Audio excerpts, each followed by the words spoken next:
এত বড় কঠিন শাস্তি দেবেন না। নাচুনে মেয়েকে ঘরে পুষে রাখার সময় মনে ছিল না আপনার? তা শুনেছি আবার সে নাকি বাপ সোহাগী। তা সাইমশাই সোহাগ দিয়ে বেশ ভালোই মেয়ে মানুষ করেছেন। শিয়াল বলতে একটা নাচুনি মেয়ে, সে নাকি বংশের মুখ আলো করছে। না না, আপনারা দয়া করে আমার কথাটা শুনুন। আমার মেয়ে ছেলে মানুষ, দুরন্ত, অবুঝ, কিন্তু সে নিষ্পাপ, পবিত্র। হ্যাঁ হ্যাঁ, পবিত্র বলে পবিত্র, একেবারে স্বর্গ থেকে নেমে আসা দেবী, সে কথা তো প্রমাণ হয়েই গেছে। আর তোমার উদ্দেশ্য সকলের কাছে স্পষ্ট হয়ে গেছে সাহেব। ব্যবসাটা ভালো করেন এটা তো জানতুম, কিন্তু নতুন করে লোক ঠকানোর ব্যবসা আরম্ভ করেছেন সেটা তো জানতুম না।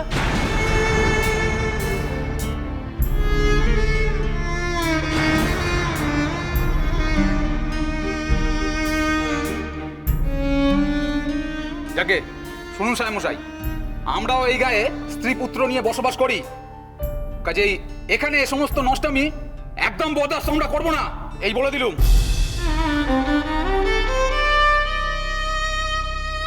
আপনার মেয়ের সুনাম যদি একবার ছড়িয়ে পড়ে, তাহলে এই উজানিনগরের সব মেয়েদের বিয়ে দেওয়াই তো দায় হয়ে পড়বে সাহেবমশাই। অত কথায় কাজ নেই, আমাদের সিদ্ধান্তটা তুমি শুনে রাখো সাহেব। আজ থেকে তুমি বণিক মণ্ডলীচ্যুত হলে।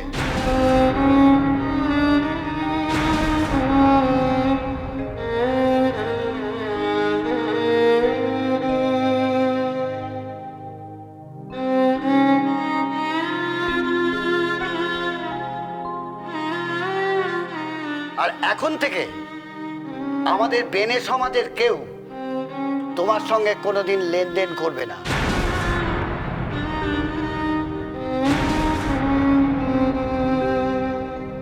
বাণিজ্যে যাবে না, সম্পর্কও রাখবে না। বেনপুসাই আমাদের এক ঘরে করে দিলেন, দয়া করে একটিবার বিবেচনা করুন।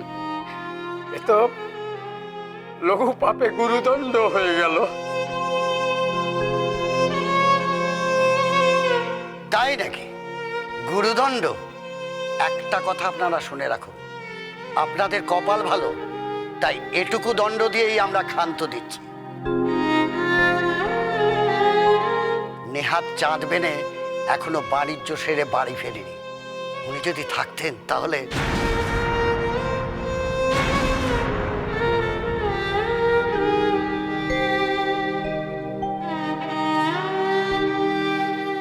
চলো হে,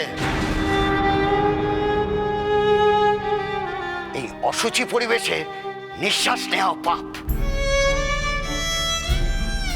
চলো চলো চলো।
বলি চোখের মাথাকে খেয়েছো নাকি গা? ফ্যান পড়ে যে আজ নিভে যাওয়া জোগাড়।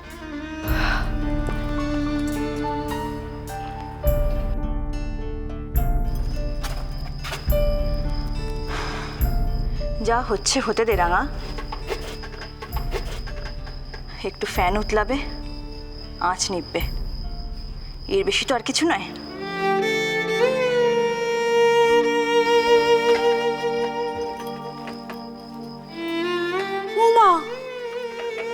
সে কি কথা গা? বিপদ আপদ দুর্যোগ যতই আসুক না কেন, ঘরের মানুষ কটার মুখে দুবেলা দুমুঠো অন্ন তুলে দিতে হবে তো নাকি? তা এই সংসারে মানুষ আছে কজন শুনি? এই কজনের গেলার ব্যবস্থা করতে দুবেলার এই 10 মণি হাঁড়ি লাগে বুঝি? চিরকাল তো এই হাঁড়িতেই রান্না হতে দেখেছি গো দিদি, কিন্তু মা যে বলে হেসেল দেখে যেন কখনো মনে না হয় যে এই সংসারে কিছুটি বাড়ন্ত। 10-20 জন অতীত বিতীত এসোজন বসুজন তো আছে, হঠাৎ কেউ এসে পড়লে যেন সে ফেলে ছুরি খেতে পারে তেমন ব্যবস্থা তো করতেই হয় দিদি।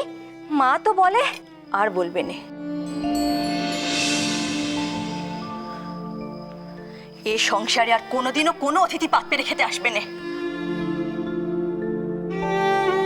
এই সংসারের অন্য আর কোনোদিনও। দিদি,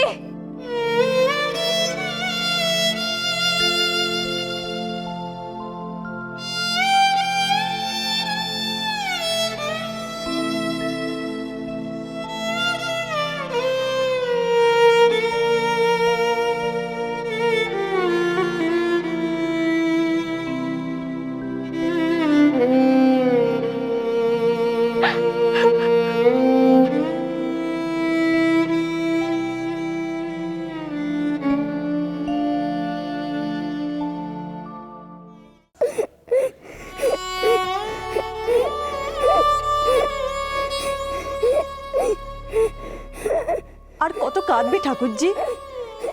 চোখের জলের এত বাজে খরচ করো না এখনই। কান্নার তো সবে শুরু। কত যে কান্নার কপালে লিখিয়ে এনেছো তার কি ঠিক আছে? বাকি জীবনটা তো এই চোখের জলে সম্বল করে কাটাতে হবে গো। চুপ কর নাথবু।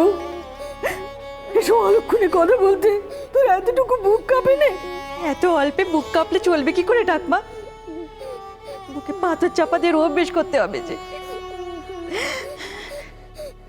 ঠাকুরজি তো একা কাঁদে বলে আসেনি গো, এই সংসারের জন্যে চোখের জলের বন্যা নিয়ে এসেছে। কিছুদিন আগেও এই সংসারের সুখকে লোকে হিংসে করতো। লোকে বলতো এই সংসারের সুখ সদাই উপচে পড়ছে। আর আজ দেখো ভাগ্যের চাকা কেমন ঘুরে গেছে। সব সুখ কোথায় যে উড়ে পালিয়েছে কে জানে। এরপরে এই সংসারের দুঃখ দেখলে পথে কুকুর বেড়ালো কাঁদবে গো। নাথবো, এসব বলে আর এই কচি মেয়েটাকে দগ্ধ আসলে। আমরা তো তবু সুখের মুখ দেখেছি, হেসে খেলে জীবনটা কাটিয়েছি। আর এই হতভাগী সুখ কাকে বলে সেটা বোঝার ফুরসত তো পেলে না। এরপর বাকি জীবনটা কি যন্ত্রণা যে লেখা আছে ওর কপালে ঠাকুরই জানে।